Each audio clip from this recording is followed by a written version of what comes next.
पहाड़ियों के दरमियान वाक़े एक पुराने गांव में इलियास नामी एक बुजुर्ग बागबान रहते थे। इसका बाग गांव का दिल था।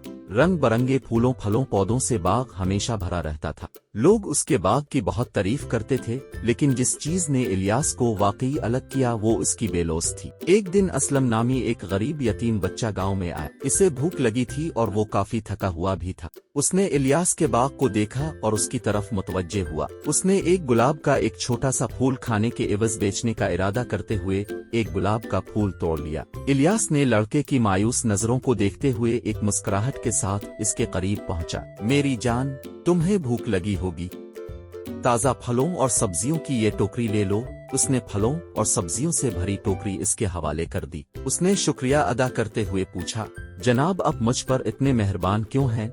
इलियास ने आहिस्ता से कहकहा लगाया, मेहरबानी और रहमदिली एक बीज की मानिंद है। जब उसे लगाया जाए तो ये बढ़ता है और खूबसूरती से फैलता है। आज आपके अमाल इस खूबसूरती का तयन करेंगे जो आप दुनिया में लाए हैं। इसके अल्फाज से मुतासिर होकर असलम ने किसी दिन एहसान वापस करने का वादा किया। साल गुजर गए और असलम ने एक कामयाब फनकार बनने के लिए सख्त मेहनत की। इलियास के सबक को याद करते हुए वो गांव वापस आया और उसके मामूली से बाग को पर एक शानदार शाहकार में तब्दील कर दिया। उसने एक आर्ट नुमाइश का एहतमाम किया और इसे इलियास के नाम वक्फ कर दिया, जिससे हासिल होने वाली तमाम आमदनी गांव को बेहतर करने की तरफ जा रही थी। नुमाइश में गांव असलम के फन से हैरान रह गया और इलियास की बेलौस से मुतासिर हुआ। जमा किए गए फंड से कम्युनिटी सेंटर बनाने और यतीम बच्चों को तालीम फराहम करने में मदद मिली। इलियास के सादा से हसन सलूक ने अच्छे कामों के सिलसिलावार रद्द अमल को भड़का दिया था।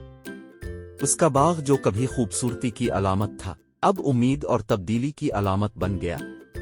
और यूं इलियास बेलौस बागबान की कहानी दूर दूर तक फैली, दूसरों को रहम के बीज बोने की तरगीब देती है, ये जानते हुए कि छोटे से छोटे काम से भी वाकई गैर मामूली तब्दीली आ सकती है।